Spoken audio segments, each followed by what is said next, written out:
سورہ بقرہ کے 19ویں رکوع کا آغاز ہے اور دوسرے پارے کا یہ تیسرا رکوع ہے۔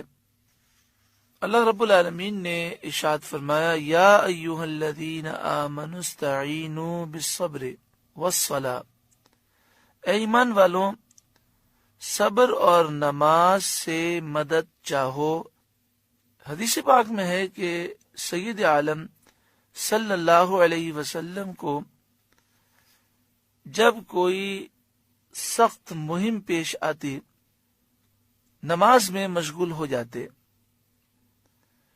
نماز سے مدد چاہنے میں نماز استسقاء، صلاۃ حاجت وغیرہ داخل ہیں، یعنی انسان کو اگر کوئی حاجت ہو تو 2 رکعت نفل پڑھے صلاۃ حاجت کی نیت سے، کوئی پریشانی ہے تو 2 رکعت نفل پڑھے صلاۃ حاجت کی نیت سے، اللہ تعالیٰ کی بارگاہ میں دعا کرے۔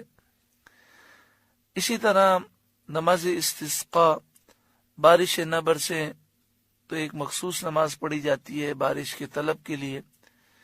تو پیارے آقا صلی اللہ علیہ وآلہ وسلم کی عادت کریمہ کہ جب بھی کوئی سخت مہم پیش آتی تو آپ نماز میں مشغول ہو جاتے۔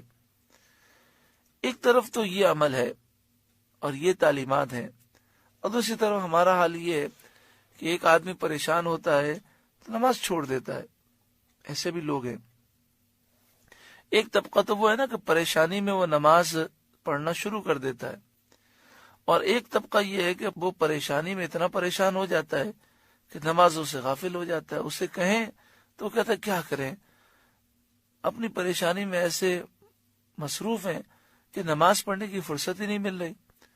ارے بھائی، آپ نماز پڑھیں اور دل لگا کے پڑھیں، اللہ تعالیٰ سے دعائیں مانگیں، انشاءاللہ نماز کی برکت سے اور صبر کی برکت سے اللہ تعالیٰ کی مدد حاصل ہوگی اور ساری پریشانیاں دور ہو جائیں گی۔ یا ایھا الذین آمنوا استعینوا بالصبر والصلاۃ، اے ایمان والوں صبر اور نماز سے مدد چاہو، یعنی صبر اور نماز کے ذریعے مدد چاہو۔ اللہ تعالیٰ کی مدد چاہیے تو صبر اور نماز اس کا ذریعہ ہے۔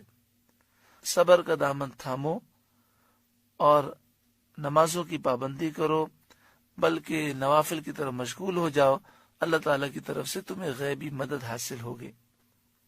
ان اللہ مع الصابرین، بے شک اللہ تعالیٰ صبر کرنے والوں کے ساتھ ہے، اس کی رحمت، اس کی مدد صابروں کے ساتھ ہے۔ صبر کس چیز کا نام ہے؟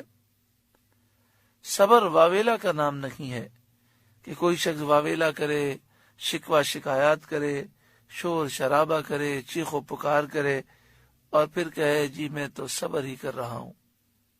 صبر اللہ تعالیٰ کی رضا پر راضی رہنے کا نام ہے۔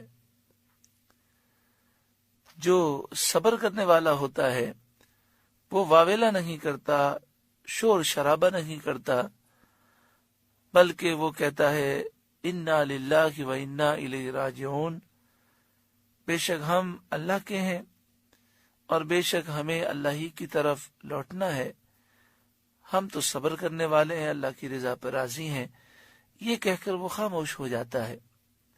صبر کرنے والا اپنے دکھ کا اظہار اسی کے سامنے کرتا ہے جس کے سامنے اسے اظہار کرنے کی ضرورت ہوتی ہے۔ صبر کرنے والا اللہ رب العالمین کے فضل کو یاد کرتا ہے اور اس کی نعمتوں کو یاد کرتا ہے، اور وہ یہ سوچتا ہے کہ ایک تکلیف آ گئی تو کیا ہوا، کروڑوں نعمتیں موجود ہیں، ہم تو اس کی رضا پر راضی ہیں۔